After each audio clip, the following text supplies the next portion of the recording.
मेरी माटी मेरा देश कोई राजनीतिक कार्यक्रम नहीं था। ये केवल देश भर के वीर सैनिकों, शहीद सैनिकों, उनके परिवारों को मान सम्मान देने का कार्यक्रम था। लेकिन कांग्रेस पार्टी के लोगों ने इसमें भी राजनीति की, जो सही बात नहीं है। ये बात केंद्रीय सूचना प्रसारण एवं खेल मंत्री भारत सरकार अनुराग सिंह ठाकुर ने सुजानपुर विधानसभा क्षेत्र की ग्राम पंचायत छनियारा में आयोजित मेरी माटी मेरा देश कार्यक्रम के दौरान जनता को संबोधित करते हुए कही। उन्होंने कहा कि देश के यशस्वी प्रधानमंत्री का सपना था कि दिल्ली में जो अमृत कलश वाटिका बननी है, उसमें देश भर के वीर सैनिक, शहीद सैनिकों, उनके परिवारों के घर से एक चुटकी मिट्टी की आए, ताकि इस अमृत कलश वाटिका में पूरे देश के सैनिकों का योगदान शामिल हो। लेकिन कांग्रेस के लोगों ने इसमें राजनीति की। उन्होंने कहा कि बीते कल कांग्रेस के एक बड़े नेता ने प्रधानमंत्री नरेंद्र मोदी पर फिर से आरोप लगाया है कि पाकिस्तान ने भारत के साथ जो कुछ भी किया, उसके बदले में भारत को सर्जिकल स्ट्राइक नहीं करनी चाहिए थी। इस तरह की बातें आज कांग्रेस करती है। ये तमाम ऐसी बातें हैं जो देश के सैनिकों का मनोबल गिराती है। और अफसोस की बात यह है कि कांग्रेस ऐसे लोगों का मुंह बंद करवाना तो दूर, ऐसे कहे गए शब्दों पर अफसोस तक नहीं करती। केंद्रीय मंत्री ने कहा कि मेरी माटी मेरा देश एक ऐसा अभियान है जिसमें सब लोगों का सहयोग जरूरी था। हिमाचल प्रदेश में इस अभियान को चलाया गया क्योंकि हिमाचल प्रदेश छोटा सा प्रदेश होने के बावजूद सबसे ज्यादा सैनिक इसी प्रदेश से देश की रक्षा और सुरक्षा में लगे हैं। उन्होंने कहा कि हिमाचल के लोगों में इस मेरी माटी मेरा देश एक चुटकी मिट्टी को कलश में डालने के लिए इतना जोश था कि लोग घंटों धूप में खड़े होकर भी उस कलश का इंतजार करते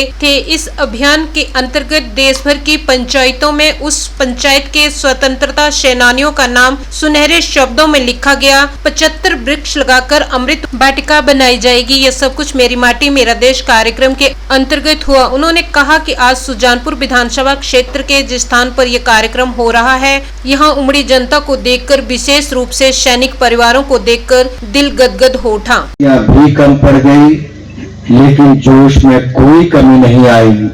ये दिखाता है,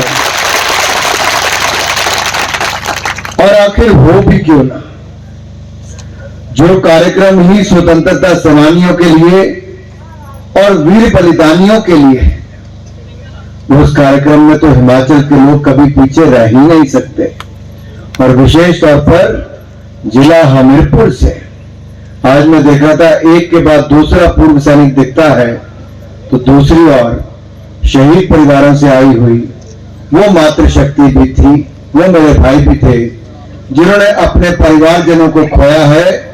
लेकिन उन परिवारों पर और उन वीरों पर भी पूरा समाज और देश गर्व और गौरव करता है। मेरे भाई, छोटा सा प्रदेश, लेकिन अपनी मेहनत, ईमानदारी के लिए बहुत जाना जाता है। देवभूमि हिमाचल प्रदेश अपने बलिदानियों के लिए भी जाना जाता है। मात्र 70 लाख की आबादी है हमारी, लेकिन कारगिल युद्ध में सबसे ज्यादा शहादत देने वाला कोई राज्य बना तो मेरे हिमाचल प्रदेश के वीर जवानों ने शहादत दी। परमवीर चक्र 4 मिले कारगिल के समय, लेकिन उस 4 में से भी 2 हिमाचल के वीर सपूतों ने कुछ घोषणा की थी। कोई बता सकता है क्या घोषणा थी? क्या घोषणा की थी?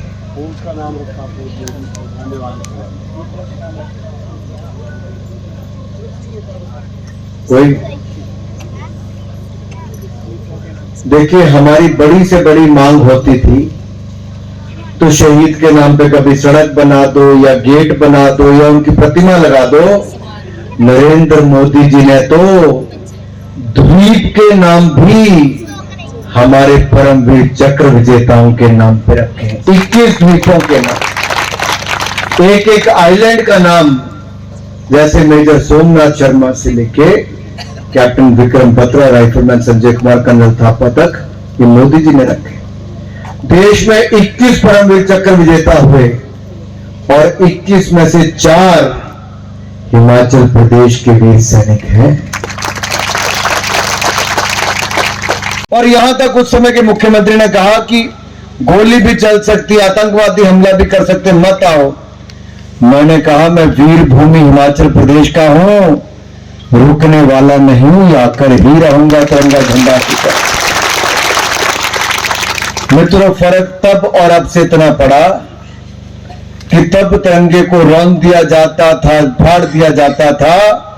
आज मोदी जी ने 370-35 धारा हटा दी है और जम्मू कश्मीर में पथराव की घटनाएं भी बंद हो गई और अब हर घर तिरंगा भी लहराना शुरू हो गया है। वो लाल चौक जिसपे कभी तिरंगा फहराने का सपना हम सब देखते थे, आज वो तिरंगे की रोशनी में जगमगाता है। ये मोदी जी की सरकार में अंतर है मेरे